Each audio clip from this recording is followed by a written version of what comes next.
하는 지름길이라는 사실을 잊지 말고 최선을 다해서 주님을 섬기는 우리 하영교회 성도 여러분이 되시길 주의 이름으로 축복합니다.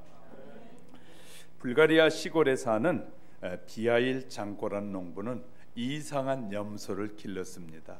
염소에게 훈련을 시켜서 사람의 성격을 분별할 줄 아는 특별한 재능을 염소가 가질 수 있게 했습니다. 그래서 염소에게 사람의 사진을 갖다가 딱 보여주면 그 사람이 성격이 있고 성깔이 있고 이래가지고 안 좋은 사람 같으면 염소가 뿔을 탁 해서 그 사진을 받아버리고 그 다음에 멀리 받아서 버려버린다. 그런데 그 사람의 성격이 좋고 사람이 좋은 사람의 사진을 딱 보면 염소가 너무너무 행복해하면서 그 사진을 뜯어먹는다는 것이. 그런데 이분에게 네 딸이 있었는데 네 딸도 신랑감을 구할 때 염소에게 사진을 갖다 딱 보여주고 사진을 보고 염소가 웃으면서 좋아하는 그 사이들만 얻었더니 너무너무 좋은 사이를 얻었다라는 것이. 염소도 이렇게 훈련하니까 사람을 분별할 줄 알게 되더라는 것이. 예수 그리스도를 믿는 우리도 훈련을 통해서 하나님을 얼마든지 기쁘게 할 수 있는 영성을 다 가질 수 있습니다. 그래서 바울은 디모데에게 권면하기를 디모데전서 4장 6절에 보니까 내가 이것으로 형제를 깨우치면 그리스도 예수의 좋은 일꾼이 되어 믿음의 말씀과 내가 따른 좋은 교훈으로 양육을 받으라. 망령되고 허탄한 신화를 버리고 경건에 이르도록 내 자신을 잘 연단해야 된다라고 말하고 있어요. 우리는요, 우리 자신을 잘 연단을 통해서 얼마든지 멋진 그리스도인이 될 수 있고 하나님을 영화롭게 하고 기쁘게 할 수 있음을 우리에게 말해주고 있는 것입니다. 본문은 서두에서 줄곧 믿음과 율법과의 관계를 논중하면서 특별히 유대인들은 세상의 많은 사람 민족들 가운데 하나님께서 부르심을 받은 민족이다. 그리고 자신들의 독특한 운명에 따라 다른 민족과 구별된 삶을 살 수밖에 없다. 그리고 또한 그렇게 살아왔습니다. 이스라엘은 하나님께서 직접 통치하신 신정국가로가 되었고 백성들은 하나님의 백성이라는 이 타이틀을 갖게 됐습니다. 그처럼 영적 이스라엘이 된 모든 그리스도인들은 세상과 분리된 채로 이 세상 속에 살아가게 됩니다. 즉 그리스도인은 순례자로서 이 세상에서는 이방인으로 또 하늘의 시민권을 가진 사람으로서 우리는 잠깐 이 세상에 살고 있는 것입니다.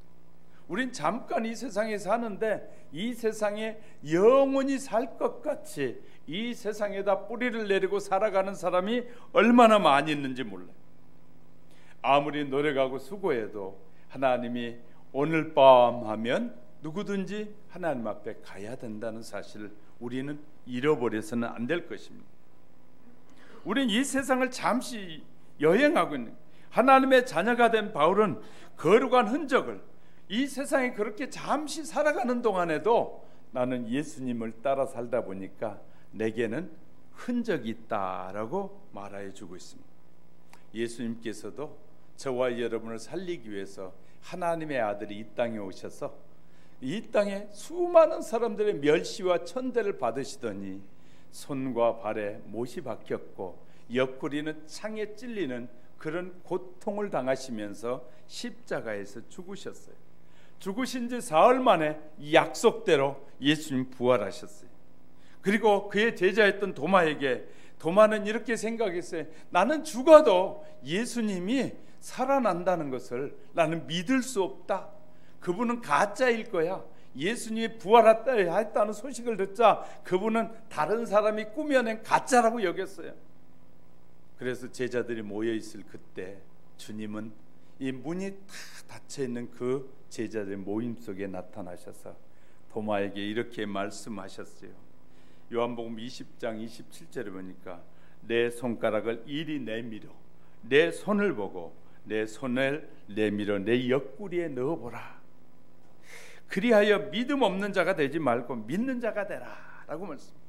부활하신 예수님의 양손에는 못자국이 흔적이 있었고 옆구리에는 창에 찔린 흔적이 있었다는 것입니다. 그런데 예수님은 이 천사들의 나팔 소리와 함께 다시 재림하게 되실 때 우리는 흠과 티가 없이 깨끗한 몸으로 하나님의 나라에 가게 될 것입니다. 하나님의 나라에 들어가면 손과 발에 옆구리에 창에 찔리신 흔적을 가신 그 예수님을 분명히 만나게 될 것입니다. 그 주님이 우리를 손을 내밀고 빨리 오라고 우리를 맞이하실 것이라고 약속하고 계십니다. 오늘 본문을 통해서 진실한 그리스도인으로서 예수님의 흔적을 가지는 것은 매우 중요합니다. 예수 믿다가 흔적이 있는 사람들은 그래도 또한 감사해야 될 것입니다. 예수를 믿고 살아가는 현장에 얻어지는 다양한 흔적을 어떤 사람들은 가지기도 하고 어떤 사람은 그런 흔적이 없는 사람들도 있습니다. 없는 사람은 내가 흔적이 없어도 예수 그리스도만을 나의 구주로 믿는다는 고백이 있어지기 바라고, 흔적이 있는 사람은 그 흔적을 볼 때마다 더 예수님을 잘 믿고 살아야겠다는 다짐이 지속되기 원합니다. 저에게도 예수님 믿는 것 때문에 당한 흔적이 있습니다. 저는 손을 볼 때 이렇게 흔적이 보일 때마다 그래, 이때도 하나님이 나와 함께 해주셨는데 그 하나님 나와 영원토록 함께 해주실 것이란 믿음으로 살게 되는 것입니다. 저와 여러분에게 이 흔적이 있는 사람이나 없는 사람이나 모두에게 하나님께서 필요한 은혜를 이 시간에도 넘치도록 부어주시기를 주님의 이름으로 축복합니다. 축복합니다. 첫 번째, 하나님의 뜻을 이루도록 허락한 흔적이 있습니다. 사랑하는 자녀들의 몸에 하나님께서 다양한 흔적을 주는 경우도 종종 있습니다. 바울은 고백하기를 분명하게, 이후로는 누구든지 나를 괴롭게 말라, 내 몸에 예수의 흔적을 가졌다라고 말하고 있습니다. 분명하게 내 몸에 분명한 예수의 흔적이 있다는 것입니다. 그런 고백 속에서 실로 놀라운 고백인데, 흔적이란 헬라어에서 스티그마라는 말인데요, 이 말은 영원히 지워지지 않는 표시다라는 뜻을 가지고 있어요. 예를 들어볼게요. 소나 나귀 그렇지 않으면 말에 이 등에 자기의 소유물이라는 이 표시를 하기 위해서 이 철을 빨갛게 달고 가지고 소에게 등에다 찍든지 궁뎅이에다 탁 찍습니다. 그러면 그게 찍히는 순간 소는 그냥 놀라고 말은 놀래고 버쩍 뛰면서 막 소리를 지릅니다. 너무나 뜨겁고 막 살이 찢어지니까 타기 때문에. 자, 그 말은 내 주인이 나다라는 표시라는 것입니다. 그리고 노예에게는, 이 구라파에서 노예에게는 귀를 뚫어서, 그래서요 요새 귀 뚫는 사람이 얼마나 많습니까? 귀를 뚫는 것은 노예라는 그 제도에서부터 나왔다는 것을 아셔야 되고요. 귀에 구멍을 뚫는데 이 흔적도 지워지지 않습니다. 한번 뚫어 놓으면 지워지지 않습니다.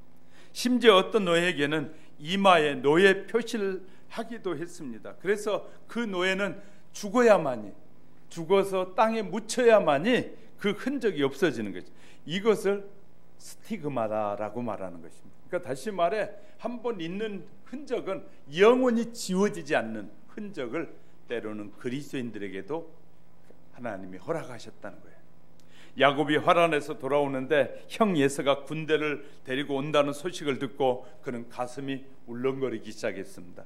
형이 나를 죽인다고 그 전부터 말해왔고, 내가 동생을 반드시 죽이고 동생이 받은 그 축복을 내가 차지하겠다는 것을 너무나 잘 알고 있었기 때문에 야곱은 약복강을 건너면 이제 이스라엘 땅인데 약복강을 건너기 전에 그곳에서 씨름하면서 밤을 새워 기도하기 시작했습니다.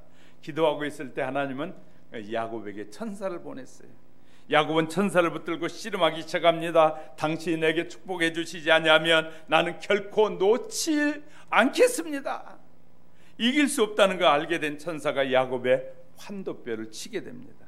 그 야곱은 평생 다리를 절면서 살았다라고 말하고 있어요.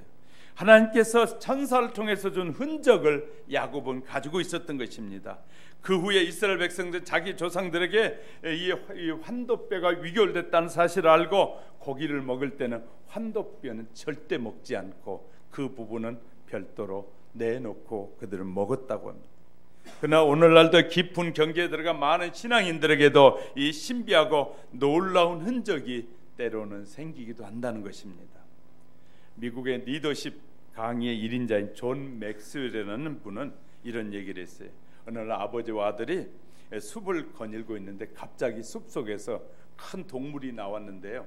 동물이 사람들이 쳐놓은 올가미에 걸려가지고 그 올가미가 아직도 목에 걸려 있는데 막 요동을 치면서 막 뛰는 것이었어요. 아들이 그것을 보자 아빠 저 동물 참 저렇게 하다 죽으면 어떡해, 우리가 저 동물 풀어줘, 가서 목에 걸린 올가미를 풀어줍시다. 아버지가 아들에게 이렇게 말했습니다. 아들아, 이 사람에게 상처를 받고 큰 상처가 남는 동물은 자기를 구해주는 사람도 알아보지 못하고 그 동물은 사람을 공격한단다. 그렇기 때문에 조심해야 돼. 풀어주는 건 너무너무 중요한데 그러다 네가 더 큰 상처를 당할 수 있단다. 그러면서 맥스웰 목사님은 이런 얘기를 해요. 사람도 마찬가지라는 거예요. 늘 상처받은 사람이 또 다른 사람에게 상처를 준다는 것이. 그래서 우리는 하나님 앞에 기도하는 것이 너무너무 중요합니다. 상처는 하나님이 우리를 치료해 주시지 않으면 그 상처가 영원토록 남아있다가 비싼 환경과 여건이 되면 그 상처가 드러나서 또 다른 사람에게 상처를 준다는 것입니다. 그래서 우리나라 속담에도 이런 말이 있잖아요. 이 시어머니에게 당한 며느리는 또 다른 이 며느리에게 그렇게 구박을 한다는 것이. 그렇기 때문에 매우 중요합니다. 군대 가보면 너무나 잘 알아요. 옛날에는요 고참이 막 이 일병 이병을 두들겨 패면요, 일병 이병은 자기가 고참이 되면 또 다음에 오는 일병 이병을 막 두들겨 패고 그랬어요. 괴롭히게 된. 흉 보면 배운다는 얘기가 있잖아요. 그래서요 고참이 때릴 때 그냥 왜 저따구로 하냐고 했던 사람이 자기도 그런 사람이 되고 만다는 것입니다. 상처와 흔적은 다릅니다. 우린 기억해야 됩니다. 나폴레옹 군대가 독일 군대의 포로들을 막 잡아서 이 독일 군대를 죽이기 시작했습니다. 그런데 죽지 않는 방법 딱 하나가 있는데 나폴레옹의 팔에는 N자라는 나폴레옹이라는 그 N자라는 글씨가 이렇게 찍혀져 있었다. 그러니까 독일군 포로도 누구든지 잡으면 팔에다가 N자를 이 뜨거운 불로 지지면 그 사람에게는 죽이지 않고 살려주는 것이죠. 그런데 마침 그때 독일군 젊은 그리고 머리가 샤프한 이 포로 하나가 잡혔어요. 그래서 이제 프랑스 군인들이 설득합니다. 네가 여기 팔에다가 그 N자 하나만 찍으면 넌 다 용서해주고 프랑스 군대가 되는 거야 하고 막 회유를 했는데도 불구하고 그 사람이 듣지 않자 젊고 이 샤프한 사람이 머리가 잘 돌아가니까 그냥 프랑스 군인들이 그의 팔에다 N자를 찍어버렸어요. 그리고 너는 이제 잘못을 우리가 다 용서한다. 그래도 조금 있다 보니까 그 독일군은 안 보이는 데 가서 칼로 자기 팔을 잘라버렸다. 그리고 나서 하는 말이 나는 절대로 프랑스 군인이 될 수 없다. 나는 히틀러의 군대다. 이렇게요 자기 몸의 흔적을 가지면서까지 그렇게 자기가 독일 군인이었다라는 걸 말하더라는 것이. 하나님께서는 바울에게 정오의 빛으로 이 눈이 나빠지게 한 흔적을 주셨습니다. 종종 하나님이 주시는 흔적이 몸에 나타나는 경우가 사람들에게 있습니다. 하나님이 주시는 흔적입니다. 바울은 자신의 몸에 예수와 같은 흔적을 가지고 있다고 말하면서 수술하면 남의 흔적과 같은 영원히 지워지지 않는 이런 흔적을 갖는 우리 성도 여러분이 될 수 있기를 주님의 이름 축복합니다. 두 번째는 순종하며 일하다가 생긴 여러 가지 흔적들도 있을 수 있습니다.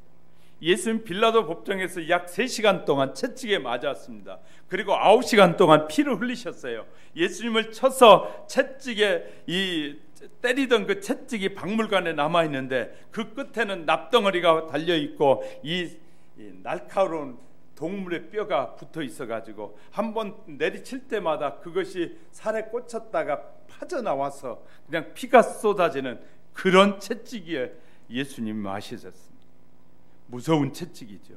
예수님의 등허리는 말할 것도 없이 피로 물들었고 수많은 채찍의 흔적이 예수님에게 영역이 있는 그 예수님을 우린 재림하시는 예수님 만날 수 있게 될 것입니다. 바울이나 야곱처럼 하나님께서 직접 흔적을 주실 때도 있지만 하나님의 일에 충성을 다하다가 생긴 흔적이 만들어질 수도 있습니다. 그래서 바울은 이후로는 누구든지 나를 괴롭게 하지 말라, 내 몸에 예수의 흔적을 지니고 있노라. 바울은 자기의 몸에 예수님의 흔적을 가졌다고 말한, 또한 바울의 사용한 채찍이 얼마나 많이 맞았는지 이 고린도 교회 성도들에게 편지를 쓰면서 고백하기를 고린도후서 11장 22절 27절에 이렇게 기록, 저희가 히브리인이냐 나도 그러하며 저희가 이스라엘인이냐 나도 그리하며 저희가 아브라함의 씨냐 나도 그리하며 저희가 그리스도의 일꾼이냐 정신없는 말을 하거니와 나도 더욱 그러하도다. 내가 수고를 넘치도록 하고 옥에 갇히고 더 많이 하고 매도 수없이 맞고 여러 번 죽을 뻔하였으니 유대인들에게 40에 하나 감한 매를 5번이나 맞았으며 3번 태창에 맞았고 1번 돌로에 맞았고 3번 파선하였는데 일주야를 기품에 지냈으며 여러 번 여행의 강과 이 위험의 강도의 위험과 동족의 위험과 이방인의 위험과 신의 위험과 광야의 위험과 바다의 위험과 거짓 형제 중에 위험을 당하고 또 수고하며 애쓰고 여러 번 자지 못하고 줄이며 목마르고 여러 번 굶고 춥고 헐벗었노라. 태창에 맞는데 40에 하나가 부족한 매를 이 5번이나 맞아. 그래서 39대의 매를 5번이나 맞기도 했다는 거예요. 얼마나 바울이 예수님을 전하면서 고통을 당했는지를 우리에게 말씀해 주고 있는 거죠. 유대인들은 묘한 민족입니다. 신명기 25장 1절부터 3절에 가면 사람과 사람 사이 시비가 생겨서 재판을 청하거든 재판장 그들 재판하여 의인은 의롭다고 하고 악인은 정죄를 하는데 죄가 있는 만큼 매를 때리는데 100대를 때려야 된다고, 그 정도 많은 잘못을 범했어요. 그런데 성경에는 40대만 때리라고 그래 돼 있으니까 40대 미만으로 때리게 돼 있으니까 그들은 39대를 그냥 계속 때리고 한참 쉬었다가 다시 39대를 때린다는 거예요. 쉬었으니까 됐다. 계속 때리지 말라고 하지 않았다고 해서 그렇게 유대인들은 때렸다고 합니다. 이렇게 유대인들은 때로는 자기 민족이나 다른 민족에 대해서 그렇게 엄청난 핍박과 고난을 가하기도 했습니다. 바울은 그래서 이렇게 말, 내 몸에 예수의 흔적을 가졌다. 예수를 믿는 사람들에게 엄청난 고난을 받았다는 사실을 지금 기록하고 있는 것입니다. 어느 미국에서 목회하신 로스앤젤레스 그랜데일에서 목회하시는 목사님은 이 한쪽 눈에는 개 눈이 박혔다. 한쪽 눈이 2개인데 한쪽 눈은 개 눈이 박혔는데, 그래서 목사님 왜 한쪽 눈에 개 눈이 있습니까? 그랬더니 그분이 이래 얘기를 하는데, 이 강화도에서 목회를 할 때 옛날에는 참 추웠거든요. 눈도 많이 오고.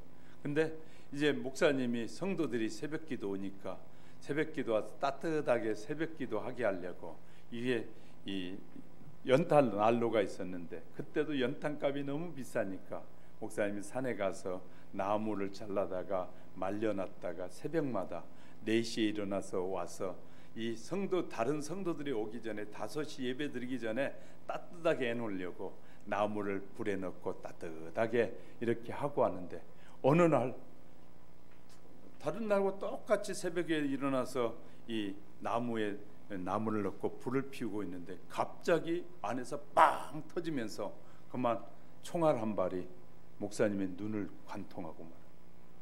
나중에 알고 봤더니 그 총알은 6.25 때 누가 쏜 총알인지 모르지만 그것이 나무에 박혀 있다가 불이 타니까 그것이 다시 폭발을 하면서 눈을 잃어버리고만, 그래서 어쩔 수 없이 개의 눈은 넣었다는 것이. 그 목사님 목회하다가 자기가 실수가 아니라 다른 사람의 실수로 그는 뭐 했다고요? 하나님의 말씀에 순종한 목회를 하다가 눈에 흔적을 가지고 살고 있다는 거예요. 그래서 많은 성도들이 그 목사님을 존경하고 사랑하고 정말 최선을 다해 일하는 그 목사님에 대해서 최선을 다해 줬다. 이는 주님을 향한, 주님을 사랑했던 사랑의 흔적이다라고 말하고 있습니다. 바울은 이런 흔적이 자신에게 남아있다고 로마서 성도들에게 말하기를, 로마서 8장 17절 18절에 자녀이면 또는 후사고 하나님의 후사요 그리스도와 함께할 후사니 우리가 그와 함께 영광을 받기 위해 고난도 함께 받아야 될 것이니라. 생각건대 현재의 고난 장차 우리에게 나타날 영광과는 좋게 비교가 안 된다라고 쓰고 있어요. 미국의 리치몬드라는 곳에 목회를 하신 교회는 특이한 목회를 하는데, 그 목사님은 원래는 동물원에서 동물들을 사육하는 그런 사육사가 어느 날 성령의 체험을 하고 나서 이제 예수를 믿고 이제 하나님의 자녀가 된 후에 목사가 됐어요. 이 목사님은 자기 교회에 이제 목회가 커지니까 교회에다가 동물원을 만들어 놓고, 그러니까 예배당 말고 옆에다 동물을 마련해 놓고 주일이면 그 동물원에 있는 동물 하나를 이렇게 강대에 가지고 와가지고 딱 보여주면서 하나님이 이 동물을 어떻게 만드셨는지, 왜 만드셨는지 이렇게 동물을 보여주면서 하나님의 섭리를 설명하는데, 그 목사님의 몸에는 온통 막 긁힌 흔적들이 가득하더라. 왜냐하면 때로는 뱀을 올려놓고 설교하다가 뱀이 물기도 하고, 때로는 어린 사자를 때 막 사자가 목사님을 막 긁어불기도 하고 해가지고 그 몸에 많은 흔적을 가지고 있다는 거예요. 그런데 그 목사님은 다른 목사님들이 오고 성도들이 오면 자랑스럽게 자기의 몸을 보여주면서, 내가 복음을 전하다가 이렇게 많은 짐승들로부터 이렇게 긁히고 남은 흔적이 있다라고 하면서 나는 주님의 영광을 위해서 이런 흔적을 가지고 있습니다라고 자랑스럽게 보여준다는 것입니다. 믿음으로 살아가는 성도에게 있어서 예수님을 닮아가는 사람에게는 좋은 흔적이 그에게 유익하게 만들 것입니다. 예수님 때문에 당하는 우리의 여러 가지 흔적들이 우리에게 복된 역사를 만들어가게 되는 것이죠. 그래서요, 우리에게 주어진 이 흔적들은 주님을 더 잘 믿고자 하는 흔적으로 오래오래 남을 수 있게 될 것입니다. 그러므로 우리가 당하는 어려운 일들이 있다고, 내게 고난이 있다고 해서 이것이 좌절할 일이 아니라 하나님이 나를 사랑하는 증거다. 따라해 보세요. 하나님이 나를 사랑하는 증거로 때로는 흔적을 주신다. 할렐루야. 그 흔적을 감사함으로 받게 될 때 누구든지 하나님의 사람이 될 수 있음을 말해주고 있습니다. 세 번째는 보이는 것과 보이지 않는 영적 흔적이 있습니다.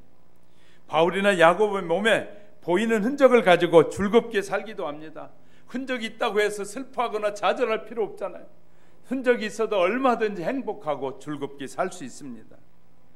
특별히 요수아와 함께 이스라엘 백성들은 하나님께 약속한 약속을 땅에 떠나는데 보이는 첫 번째 시험이 있었어요. 무슨 시험이 시작됐냐면 요단강이, 하나님의 약속의 땅 가나안을 들어가려고 하는데, 그때는 평상시에는 성내천 같이 물이 조만큼 흐르는데 이 추수 때가 되면 물이 흘러가지고 한강같이 크게 많아지는 것이었어요. 근데 하나님은 이렇게 이 성내천같이 물이 없을 때 건너가라고 하지 않고, 물이 많아가지고 출렁출렁 넘칠 때 하나님은 가나안 백성들이 가라는 것이죠. 그때 사람들이 원망했을지 몰라요. 하나님, 그냥 물이 없을 때 가면 얼마나 편하고 좋아요. 성내천 건너기도 좋잖아요. 내가 가보니까 꼭 성내천만 하더라고. 우리 성내천에 물을 흐르는 거죠. 그런데 장마가 지고 비가 내리기 시작하면 물이 막 1m, 2m씩 막 흐르니까 1m, 2m 같으면 막 양쪽에 차고 넘치게 되는. 하나님은 이스라엘 백성들을 막 물이 넘치게 흐르는 그때 하나님 요수아에게 이 요단강을 건너서 약속의 땅으로 들어가라 라고 말씀하셨어요. 사람들이 물을 보더니 너무 많이 세게 흘러가 내려가니까 또 내려가겠는데요? 이거 잘못하다가 우리 다 죽겠는데요? 여호수아 이에 말하자. 강하고 담대하라. 내가 너와 함께함이라. 너는 이 제사장들에게 명하여 법궤를 메고 앞장서서 들어가라 그래라. 놀라운 일은요, 법궤를 맨 앞에 선 제사장들이 법궤를 메고 물에 발등에 스치는 물에 들어가는 순간 홍해의 기적처럼 또 하나의 요단강의 기적이 시작된 것이. 물이 내려오던 물이 다 그치고 벽이 쌓여지면서 아래로는 마른 땅이 쫙 펼쳐져서 또 200만이나 되는 이스라엘 백성들이 편안히 건너갈 수 있도록 역사해 주신. 그리고 나서 이스라엘 여호수아가 이렇게 말하죠. 우리가 이렇게 편안히 건넜음을 다음 우리 후손들에게 알려야 되겠다. 그래서 그 깊은 물속에 있던 바위들이 있으면 가서 12지팡이 12개를 가져와라. 그래서 12개를 갖다가 이렇게 쌓아가 놓고 우리 후손들이 이것을 묻거든 하나님께서 이 요단강을 건너게 하셨는데 기적으로 건너게 하셨다라고 후손들에게 말해라 라는 흔적으로 12개의 바위를 쌓아서 탑을 만들어 놨다는 것이. 하나님은 우리에게 이런 때로는 우리에게 갖가지 기적들을 통해서 어떤 교회는 교회를 세우는데 온 성도들이 협력하여 아름다운 교회를 짓는데 수고하고 애써서 그 교회가 세워질 때까지 아름답게 지어질 때까지 몸부림치며 기도하고 재산을 다 하나님 앞에 드리면서 했던 그런 수고들을 통해서 교회라는 흔적을 남기게 된다는 거죠. 감리교를 시작한 요한 웨슬레가 늘 기도하던 자리에 직접 가봤더니요, 작년에 가봤더니 그곳에 이렇게 마음이 숙연해질 수밖에 없는 것이 돌이 파였어요. 얼마나 무릎을 꿇고 많이 했던지 돌이 파였어요. 그러면서 가이드들이 말합니다. 이 웨슬레가, 요한 웨슬레가 이곳에서 늘 하나님 앞에 기독교가 개혁되어지도록 기도했다는 거예요. 얼마나 기도를 많이 했으면 돌이 파이겠습니까? 기도의 왕이었던 이 별명을 가졌던 조지 물러가 그에게도 흔적이 있다고 말합니다. 그가 쓴 책에 이렇게 쓰고 있어요. 후원자가 한 명도 없는데 2,000명의 고아를 매일 풍성하게 먹이는 것이었어요. 2,000명의 사람들 고아들을 먹이려면 그 사람 주위에서 밥을 주고 준비해 줘야 될 사람들 하면 그 2,000명, 2,500명이 넘는 사람들이 매일매일 한 끼 굶지 않고 그들에게 밥을 먹이는데 후원자가 단 한 사람도 없었다는 거예요. 그런데도 새끼를 먹이고 간식을 먹이는데 전혀 지장이 없었다는 거예요. 어느 부자가 찾아와가지고 물러에게 묻더라. 조지 물러에게, 아니 당신에게 돈을 주는 구멍이 어딨어? 어느 구멍에서 돈이 나와서 그렇게 이 많은 아이들에게 풍성하게 먹인단 말입니까? 그랬더니 조지 물러가 알고 싶습니까? 그랬더니 그 부자가 알고 싶죠. 당신은 정말 이 부자도 할 수 없는 일을 한 당신의 이 돈구멍이 어딘지 알고 싶습니다. 그랬더니 따라오십시오. 데리고 갔습니다. 기도실에 데려갔는데 기도실의 방석에 보니까 방석이 뻥 뚫렸더라. 그러니까 방석을 딱 보여주면 이 구멍이 바로 2,000명이나 넘는 고아들을 먹이는 돈구멍이요. 그랬더니 부자가 입을 다무지 못하고 하나님의 역사구나, 하나님이 하시는 일이구나 라고 감동을 받았다는 것입니다. 사랑하는 성도 여러분, 이렇게요, 하나님은 사람들이 다 도와주지 않아도 하나님이 스스로 얼마든지 하실 수 있다는 거예요. 우리에게 돕고 섬기고 우리에게 기뻐하고 섬길 수 있는 기회를 주신 것은 우리에게 상급을 통하여 영원한 나라에서 더 큰 축복의 사람이 되게 하려고 우리에게 기회를 주시는 거다. 할렐루야. 그래서 우리가요, 다른 사람이 섬기고 주는 것, 저는 이렇게 말합니다. 내가 받는 것은, 내가 도움을 받는 것은 잊어버리지 않으려고 애를 씁니다. 그리고 도움을 준 것은 잊어버리려고 합니다.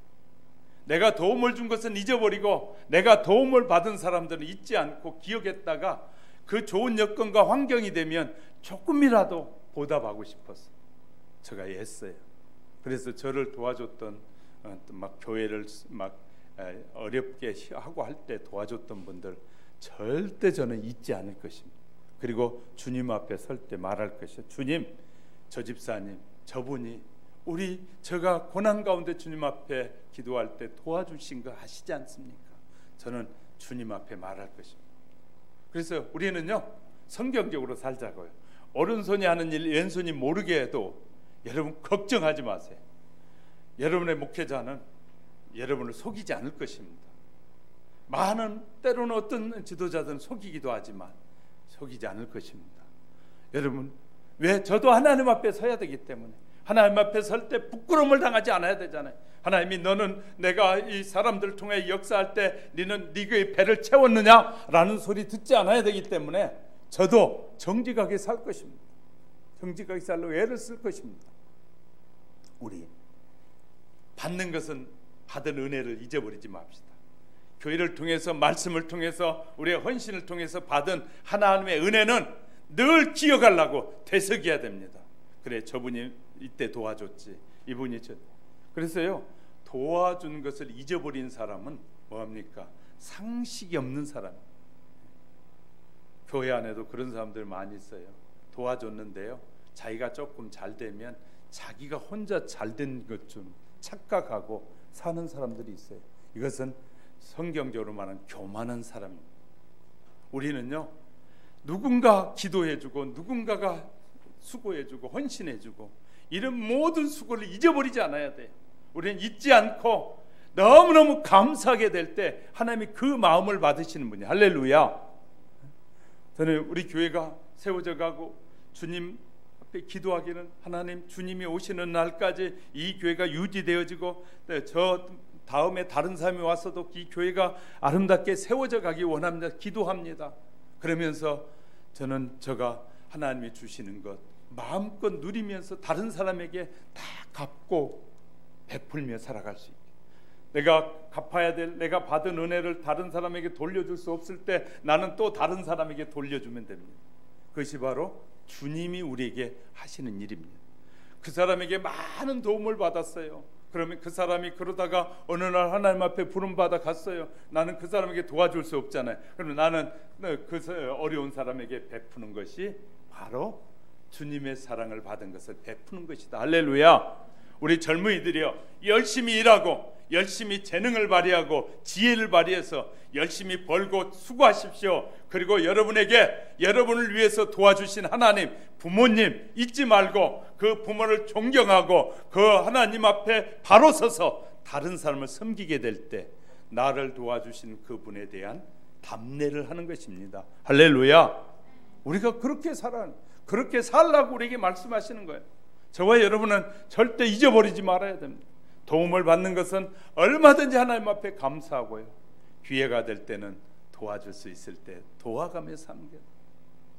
어느 교회는 이 새로운 결혼한 사람들에게 이렇게 하더라고요. 아이를 넷을 낳으면 해외 여행을 시켜줘. 해외요. 우리도 그럴까 지금 생각 중입니다. 우리 젊은이들이 결혼해서 넷만 낳으면 그냥 유럽을 보내주고 셋 낳으면 동남아 보내주고 우리도 그랬으면 좋겠어요. 그렇게 해서 여러분들이 힘을 얻어 열심히 충성하고 헌신하는 사람들. 요셉과 마리아가 이 헤롯의 칼을 피하여 피난하다가 동굴에서 이 마리아가 예수님이 젖을 먹였다고 해서 그런데 가보니까 그 동굴이 하얘졌대요. 왜? 그 우유빛으로 하얘졌대요. 예수님을 젖 먹였던 그 동굴이. 그래서요, 그 흔적이 남았다고 해서 그곳에 우유 수도원이 만들어졌어요.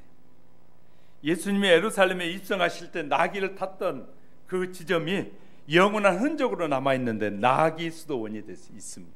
지금도 그곳에서 기도하는 수도사가 있어요. 예수님이 엠마오로부터 예루살렘을 오시다가 제자들과 얘기하고 이야기하던 자리에 엠마오 수도원이 세워져 있습니다. 예수님의 흔적을 간직하려고. 예수님이 십자가에서 골고다 언덕에서 돌아가셨던 그곳에 기념 무덤이 세워져 있고요, 가장 진한 흔적이 남아 있습니다. 예수님 부활하신 자리에는요, 영원히 남을 흔적을 남기기 위한 사람들이 기념교회를 세워놓고 있어요. 가마리엘이 수많은 이 율법 학자들을 배출한 자리에 가마리엘 흔적으로 수도원이 세워져 있고요. 엘리야가 바알 선지자들과 이 대결하여 나갈 때 기도했던 그 동굴을 엘리야 흔적을 기념하기 위해서 엘리야 수도원이 세워져 있고요. 정몽주가 죽은 선주교회는 충신의 흔적이 지금도 남아있지 않습니까? 바울이 전도한 곳곳에 바울의 흔적이 남아있습니다. 바울의 몸에는 흔적을 가지고 있었지만 여기저기에 흔적을 많이 남겼습니다. 거인이 걸어간 길에는 발자국이 남는 것처럼. 성경의 역사 속에 네피림은 키가 얼마나 되느냐, 거인, 골리앗 얘기하면 많은 사람들이 압니다. 요새 학자들이 연구해 보니까 골리앗의 키가 12m, 4층 높이였던, 지금 그런 흔적들이 터키에서 미라로 남아서 지금 발견되고 있습니다. 최초의 사람들은, 네피림은 하나님의 사람들과 세상의 사람들이 결혼해서 처음 났을 때 자녀들이 12m짜리 사람들이 나. 그러니까 유대인들이 가나안 땅에 들어가니까 그 네피림을 보니까 자기들이 뭘로 보였다고요? 메뚜기처럼. 그래서 우리는 메뚜기였습니다. 그들 앞에 서 보니까. 그것이 사실로, 성경의 기록이 사실이라는 것이 고고학에서 밝혀지고 있습니다. 세상에 그 사람의 시신을 보니까 12m짜리가 지금 나오는 거예요. 뼈가 그대로 있는 그 모습이 지금 발견되고 있어요. 터키 지역에서. 자, 이렇게요. 그런 거인들은 발이 우리 발보다 막 5배나 커가지고 그들이 한번 받고 가면 자국이 남아요. 공룡발이 얼마나 큰지, 고성에 가면 공룡이 한번 밟았다 뛴 자리가 막 크게 흔적이 남아요. 그래서 공룡 발자국이다 남기, 이렇게 흔적이 남는 것처럼 저와 여러분, 예수 그리스도를 나의 구주로 믿는 저와 여러분에게 예수의 흔적을 갖는 지혜로운 자들이 되시길 주의 이름으로 축복합니다. 바울은 다메섹에 가다가 이 예수님을 만났습니다. 바울이 예수님을 만난 그 간정을 사도행전에 수도 없이 기록하고 있어요. 나는 예수님을 이렇게 만났습니다라고 늘 예수님을 만난 얘기, 가지고 있는 흔적의 이야기를 늘 바울은 하는 것처럼, 영적인 흔적이 된 것처럼 저와 여러분도 예수님을 만난 이 흔적을 날마다 증언하며 살아가는 여러분이 되시길 주의 이름으로 축복합니다. 선다싱은 인도의 사도 바울이라는 별명을 가지게 됐습니다. 그가 남아교의 나라인 티베트에서 평생 복을 입고 복음을 전했으면 평생 또 그곳에 복음을 전하게 됩니다. 그렇게 복음을 전하게 된 이유가 있는데, 그가 이 선다싱이 신비한 체험을 하게 됐습니다. 그러나 하나님이 정말 살아계시는지 없는지를 확신이 없자 이렇게 해봤다는 거예요. 여러분도 해보려면 해보세요. 그렇지만 저한테 책임은 절대 묻지 마세요. 선다싱은 이렇게 했답니다. 하나님이 계신 것 같기도 하고 안 계신 것 같기도 하고 믿을 수도 없고 안 믿을 수가 없자, 선다싱은 이 하나님을 만나는 그 체험하고 난 이후에도 안 믿어지니까 그는 철로 옆에서 열심히 기도했답니다. 하나님, 나를 만나 주세요. 하나님을 내가 만나야 살아계시는 걸 믿을 거 아닙니까? 하고 막 기도했는데, 아무리 기도해도 하나님이 갑자기 뿅 하고 나타나서 만나줘야 되는데 안 만나주시는 거예요. 그러니까 이제 이렇게 기도했어요. 하나님, 이제 오후 5시가 되면 이 철로에 열차가 지나가는데 5시까지 하나님이 그 열차가 지나가기 전까지 하나님이 살아계심을 나한테 보여주지 않으면 나 열차에 부딪혀 죽겠습니다. 막 기도하는데 15분이 전이 됐는데 하나님이 보이지 않는 거예요. 그래서 선다싱은 그때 이렇게 결심한, 이제 열차가 5시에 오면 내가 열차에 뛰어들어 죽으리라. 그러고 있는 순간에 하나님의 음성이 들려왔습니다. 너는 언제까지나 나를 원망하느냐? 너는 바른 것을 알게 해달라고 기도하고 있구나. 내가 내게 바른 길을 보여주겠다. 바로 내가 그 길이다. 그 음성을 듣는 순간에 선다싱은 내가 믿는, 만났던, 체험했던 그 예수가 내가 가야 될 길이구나 라고 생각하고 그 다음부터는 의심하지 않고 그는 열심히 티베트 산골을 누비면서 복음을 전하다가 죽었는데 언제 어디서 어떻게 왜 죽었는지를 알 수 없습니다. 1929년 그만 사라지고 말았어요. 하나님을 만난 영적 흔적이 평생의 그를 지배했다라고 말합니다. 여러분, 예수님을 만난 흔적이 여러분에게 있습니까? 여러분, 예수님을 내가 이렇게 만났다 라는 흔적을 가지고 여러분 흔들림이 없는 믿음의 길 걸어가시기 바랍니다.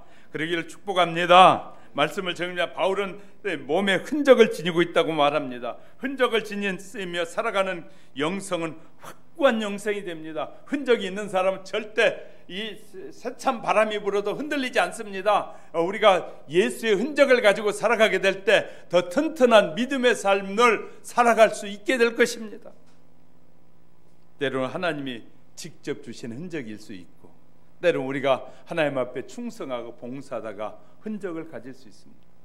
마귀는 교회가 잘 되는 거 싫어해요. 그래서 목사님들이 가장 걱정하는 것이 교회를 짓고 교회를 우리 교회도 종탑을 세웠잖아요. 종탑에 올라갈 때 가장 힘들어합니다. 왜냐하면 종탑에 올라갈 때 마귀는 그 종탑을 흔들어서 떨어뜨려요. 그래서요 많은 목사님들 중에서 이 종탑에 올라가서 이 떨어진 그리고 고통을 당하고 고난을 당하고 장애를 입은 목사님들도 있어요. 이런 것처럼 우리가요 주님을 위해서 충성하고 살겠다 할 때 이런 흔적도 하나님을 더 잘 섬기라는 흔적이라는 것이 할렐루야. 우리 모두 때로는 흔적이 때로는 눈에 보이는 흔적이 있고 때로는 보이지 않는 흔적도 있습니다. 예수님과 내가 음성을 통해 듣고 믿는 흔적은 보이지 않는 흔적입니다. 겉으로 드러나 있는 흔적도 있지만 우리가 드러나지 않는 영적인 이 내 마음속에 새겨진 흔적들도 있습니다. 이런 것들이 근거가 돼서 여러분은 어떤 환난과 시련 앞에서도 흔들림이 없는 믿음의 길을 당당하게 걸어가는 하나님의 사람들, 어떤 뒤를 돌아보면서 내가 정직하게 살았구나, 내가 의심 없이 살았구나 하고 당당하게 말하고 위를 보면서 하나님 도와주십시오, 내가 승리하며 살기 원합니다, 찬양하며 살기 원합니다, 주님 기적을 보며 살기 원합니다 바라보고 또 앞을 생각하면서 믿음으로 소망 가운데 승리하는 우리 하영교회 성도 여러분이 되시길 주의 이름으로 축복합니다. 축복합니다. 기도하겠습니다. 참 좋으신